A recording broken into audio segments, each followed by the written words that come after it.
আসসালামু আলাইকুম সুপ্রিয় দর্শক, অসংখ্য প্রীতি ও শুভেচ্ছা নিন। আমি Shahidul Islam, video politics news YouTube চ্যানেলের পক্ষ থেকে আপনাদের সবাইকে জানাচ্ছি অসংখ্য ধন্যবাদ আমার কথা শুনবার জন্য। প্রিয় দর্শক, আজকে আমি যে বিষয়টি নিয়ে আলোচনা করব সেটি হচ্ছে জামাত ইসলামের আমির ডক্টর শফিকুর রহমান। তিনি বলেছেন, ফেসিবাদী শক্তি পালিয়ে গেলেও দেশে থেকে এখনো ফেসিবাদ মুক্ত হয়নি, অর্থাৎ দেশে এখনো ফেসিবাদ কায়েম রয়েছে।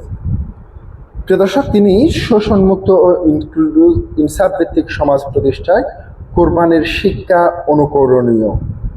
অনুপ্রেরণা যোগায় বলে মন্তব্য করেছেন বিরোধী দলীয় নেতা এবং বাংলাদেশ জামাত ইসলামের আমির ডক্টর শফিকুর রহমান। রোববার 24 মে আসন্ন পবিত্র ঈদ উল আজহা উপলক্ষে দেশবাসীকে শুভেচ্ছা জানিয়ে গণমাধ্যমে পাঠানো এক বিবৃতিতে তিনি এইসব কথা বলেন। জামাত আমির বলেন, হজরত ইব্রাহিম আলাইহিস সালাম ও তার স্ত্রী হজরত হাজরা ও প্রিয় পুত্র হজরত ইসমাইল আলাইহিস সালামের স্মৃতি বিজড়িত পবিত্র ঈদ উল আজহা আমাদের সামনে সমাগত।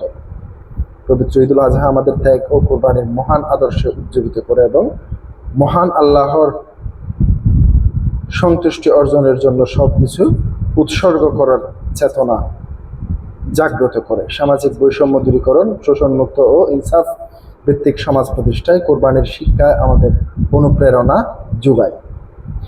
ত্যাগ ও কোরবানির মানসিকতা নিয়ে ব্যক্তি, সমাজ ও রাষ্ট্রীয় জীবনের ন্যায় ইনসাফ প্রতিষ্ঠার মাধ্যমে ইসলামকে পরিপূর্ণভাবে অনুসরণ করতে হবে বলে মন্তব্য করেছেন তিনি।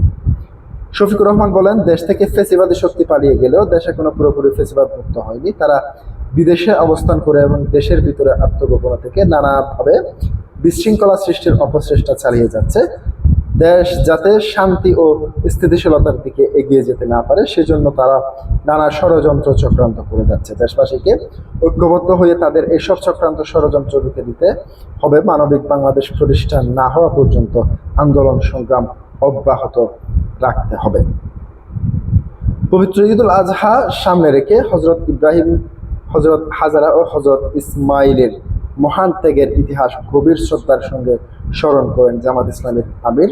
বলেন, তাদের সেই ত্যাগের আদর্শে অনুপ্রাণিত হয়ে যদি আমরা আল্লাহর জমিনে আল্লাহর দ্বীন প্রতিষ্ঠার জন্য নিজেদের জানমাল ও বিষয়বস্তু কোরবানি করতে পারি, তবেই আমাদের ত্যাগ ও কোরবানি আল্লাহর কাছে কবুল ও সার্থক হবে ইনশাআল্লাহ। তিনি দেশবাসীর সুখ, শান্তি, সমৃদ্ধি ও সুস্বাস্থ্য এবং নিরাপদ জীবনের জন্য মহান আল্লাহর কাছে দোয়া প্রার্থনা করেন এবং